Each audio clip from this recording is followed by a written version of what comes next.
মদিনার অলিতে গলিতে চলছে আনন্দ উৎসব, ঘরে ঘরে বইছে অনাবিল খুশির জোয়ার। বাচ্চাদের জন্য প্রস্তুত করা হচ্ছে নতুন নতুন জামা কাপড়। চারিদিকে এত আনন্দ, এত হই হুল্লোড়ের একটাই কারণ, দুদিন বাদে পালিত হতে যাচ্ছে মুসলিমদের সবচেয়ে বড় ধর্মীয় অনুষ্ঠান ঈদ। মদিনার ঘরে ঘরে যখন ঈদের খুশি, তখন হযরত ওমর রাদিয়াল্লাহু তাআলা আনহুর ঘরে দেখা গেল বিষণ্ণতা।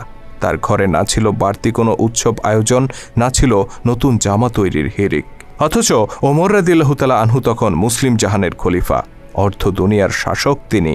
তা সত্ত্বেও নিজের কিংবা পরিবারের জন্য একটি নতুন জামা তৈরির আর্থিক সঙ্গতি তার ছিল না।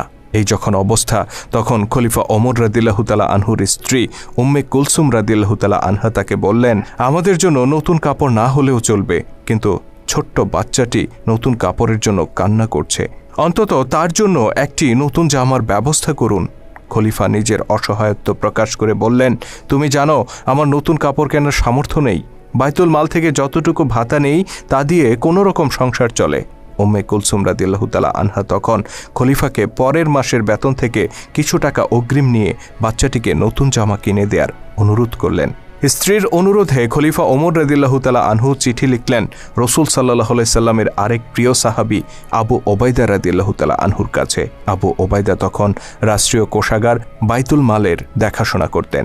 চিঠিতে খলিফা 1 মাসের অগ্রিম ভাতা চেয়ে অনুরোধ করলেন আবু ওবায়দা রাদিয়াল্লাহু তাআলা আনহুকে।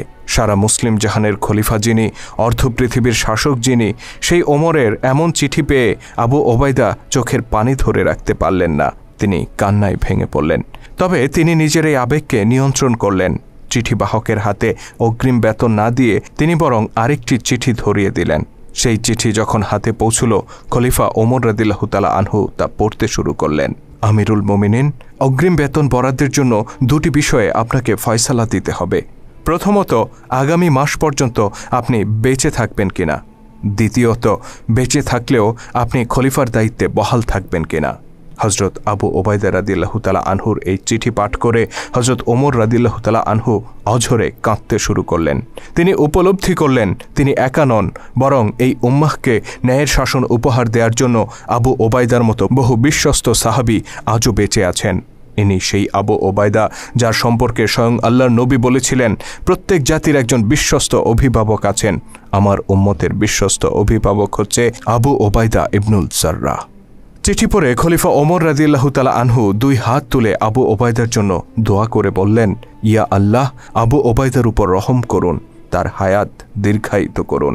অতঃপর তিনি নিজের সন্তানের কাছে গিয়ে বললেন, আমি মুসলিমদের খলিফা, এ কথা সত্য, কিন্তু আমি তো রাষ্ট্রীয় সম্পদের মালিক নই, সকল সম্পদের মালিক সাধারণ মানুষ।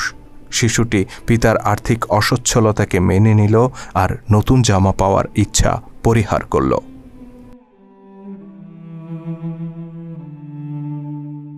খলিফা হিসেবে দায়িত্ব নেয়ার পর থেকেই হযরত ওমরের সংসারে নেমে এসেছিল অভাব অনটন। পরিবার পরিজন নিয়ে খেয়ে পরে বেঁচে থাকার জন্য নিতান্ত যতটুকু প্রয়োজন ছিল, রাষ্ট্রীয় কোষাগার থেকে ঠিক ততটুকুই ভাতা গ্রহণ করতেন তিনি। সামান্য আরামায়েশ কিংবা সন্তানদের শখ আহ্লাদ পূরণ করার জন্য বাড়তি কোনো সুযোগ সুবিধা তিনি গ্রহণ করতেন না।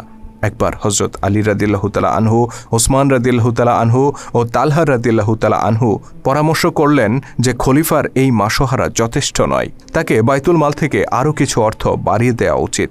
কিন্তু এই প্রস্তাব খলিফা ওমরের কাছে কে পেশ করবে? তাদের 3 জনের একজনেরও সাহস হল না। অবশেষে ওমর রাদিয়াল্লাহু তাআলা আনহুর কন্যা ও রাসূল সাল্লাল্লাহু আলাইহি সাল্লামের স্ত্রী হাফসা রাদিয়াল্লাহু তাআলা আনহার কাছে গিয়ে তারা তাকে এই প্রস্তাব উত্থাপনের অনুরোধ করেন। হাফসা রাদিয়াল্লাহু তাআলা আনহা পিতার নিকট এই প্রস্তাব তুলতেই তিনি ক্ষিপ্ত হয়ে উঠলেন। জানতে চাইলেন কারা এই প্রস্তাব দিয়েছে। আম্মা হাফসা রাদিয়াল্লাহু তাআলা আনহা কোনো উত্তর দিলেন না। খলিফা বললেন, যদি তাদের নাম জানতে পারতাম তাহলে পিটিয়ে লাল করে দিতাম। অতঃপর তিনি কন্যা হাফসাকে জিজ্ঞেস করলেন, তুমি তো রাসূল সাল্লাল্লাহু আলাইহি সাল্লামের সহধর্মিণী ছিলে, তুমি জানো রাসূল সাল্লাল্লাহু আলাইহি সাল্লাম কী ধরনের পোশাক পরতেন, কী ধরনের খাবার গ্রহণ করতেন, কী ধরনের বিছানায় তিনি ঘুমোতেন। বলতো, আমার পোশাক, আমার খাবার, আমার শয্যা কি তার চাইতে নিকৃষ্ট? হাফসা রাদিয়াল্লাহু তাআলা আনহা বললেন, না, নিকৃষ্ট নয়। খলিফা বললেন, তবে যারা এই প্রস্তাব পাঠিয়েছে তাদেরকে বলো, আমাদের নবী জীবনের যে আদর্শ স্থাপন করে গেছেন তা থেকে 1 চুল পরিমাণও আমি বিচ্যুত হব না। এই ছিল একজন সত্যিকার মুসলিম শাসকের আদর্শ। ইসলামের গৌরবময় ইতিহাস নিয়ে নির্মিত ভিডিও চিত্র আমরা ধারাবাহিকভাবে তুলে ধরছি আমাদের চ্যানেলে। আপনি যদি নতুন হয়ে থাকেন তাহলে চ্যানেলটিতে সাবস্ক্রাইব করার অনুরোধ রইল। আর আজকের ভিডিওটি কেমন ছিল কমেন্ট করে জানাতে ভুলবেন না।